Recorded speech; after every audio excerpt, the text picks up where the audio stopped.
Musta naman kaya mga kabayan? Ay, naririnig na naman si Sir Boyet at magpapakita naman sa inyo ng masarap nating pagkain, lulutuin. Ito, pinakanana natin itong ating gagawing beef tapa. Ayan, kita nyo yung mga ating mga panimplang yan. Una na yung ating bawang na yan, ating pinirat laang. Tapos lagyan natin ng toyo.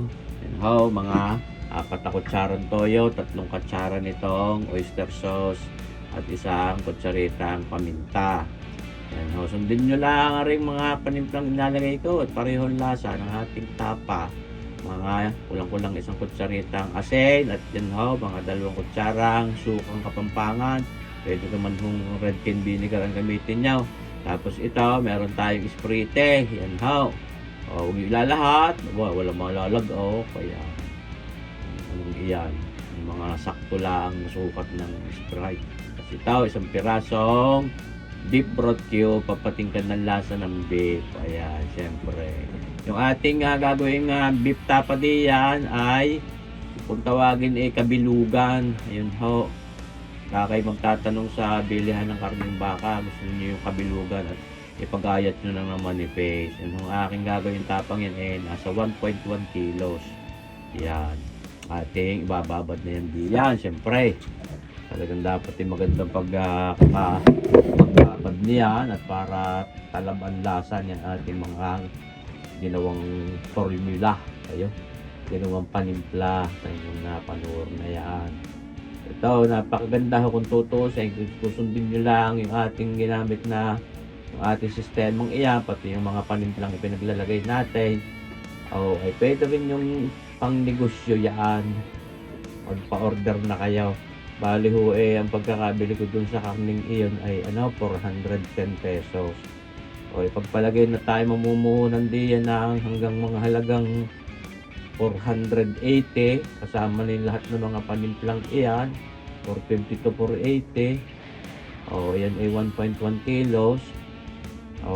Di malalaman ninyo ang costing at kung magkano ninyo patutubuan. Pagka tumubo kayo ng may 20% ay pwede na. Sumagi naman yung sobra ang kita at may balik iyon. Ngayon, patitingkan din natin ang kulay. Doon natin nilagay sa pinaglagyan natin ng oyster sauce ng masaid. Naglalagay tayo ngayon ng mga 2 kutsarang black caramel. Pampaganda ng kulay ho iyan. Walang amoy, walang lasa. Mahirap na pampatingkad ng kulay ay toyo at aalat. Yan ho. Kaya yan hindi natin para pakatapangan ang lasa niyan kasi yan ay ibababad natin. Kapag yan ho ay na-overbabad, masyadong aalat ang ating beef tapa. Yan ho. Ako'y naglalaway sabi sa kawan. Ayan mga kabayan. Ngayon lalagyan din natin yan ng mga 2 kutsarang cooking oil o kung anumang oil. Kung kayo may vegetable oil, may canola oil, may palm oil, ay po pwede.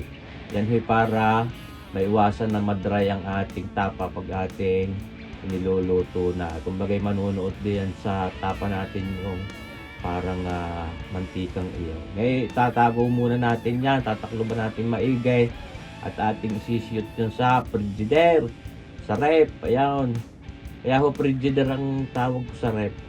Yun yung brand ng rep dati nung unang panahon. Ngayon nung mabukasan ating babalikin yan.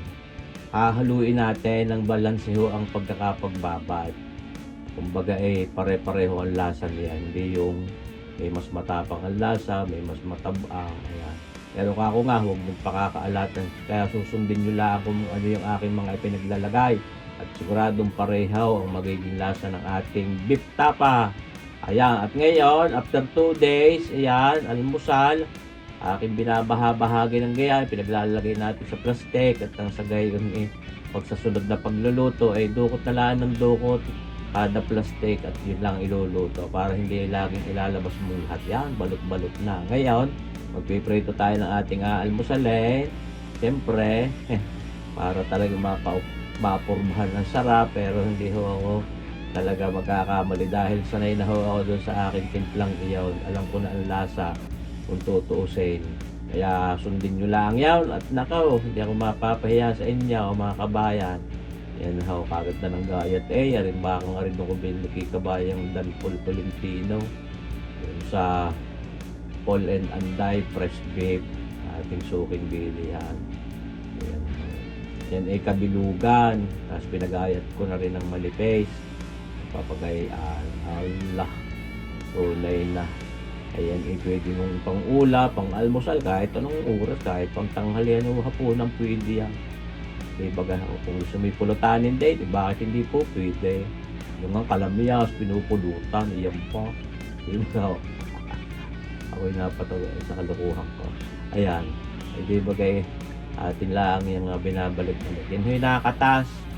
Yung natural na katas niyan, pero yan huy paigahin natin, kaya babalik hindi yan sa mismong karne, yung lasa noong maigang katas na yun. At yan nga, napaiga na natin, mantika na lang yan, pinapupula na lang natin ang karikitiya para maganda at mas enticing ang kulay. Pero huwag na masusunugin, papait. O, diba gahaw?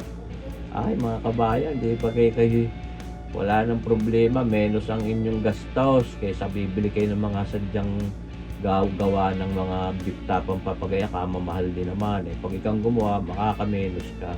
Pag negosyo ka pa, diba kahaw? Tunay na mga ay lalantak na ating lalagyan na sa ating hanggang iyan. Tapos may mga kasapi ka papagayang kamatis. Yan at charot papaya at pipilaw. Ay di bagahaw, mga isang tasang kanin. Ay Saul, bang almusal ni kabayan, mga kabayan, tunay kayaw. Kita nyo bagayan, ay sabi sa inyo. Aba, ay may pagmalaki ko rin aking beef tapang aray. Kaya sanig gayahin ninyo at ang mga pagnegosyo na kayaw. Ay kalambot, kasarap, masarap ang lasa, malinamnam, hindi nakakaumay, tapos may sawsawang kansukang kapampangan, o kahit sariling suka, sariling gawa ninyo. Ay panalo na ang almusal. Ayan ha, kita nyo baga naman. Ang naglalaway eh. O pwede rin ang gawin ninyong kanin di kay magsangag. Fried rice. O baga mga kabayan, wala ang problema. Basta kayo ay mahilig magluto, walang problema ang paglantak. Sabi sa kawag. Ayan ha, sana naibigyan yung ating cooking video na ito mga kabayan. Sana ho'y lagi ninyong aabangan pa rin ang ating mga susunod pang videos at ako hindi magsasawang magpakita sa inyo ng mga cooking videos ko mga kabayan. Aga ho, promise. Kaya wala ho tayong iwanan. Lagi nyo sana supportahan itong ating YouTube channel na Sir Boyet Melo. At lagi sana ninyong panuorin ang ating mga cooking videos. Pwede rin ninyong i-share sa inyong mga kasagpe, inyong mga pamilya, mga kaibigan. Mabuhay po tayong lahat. God bless!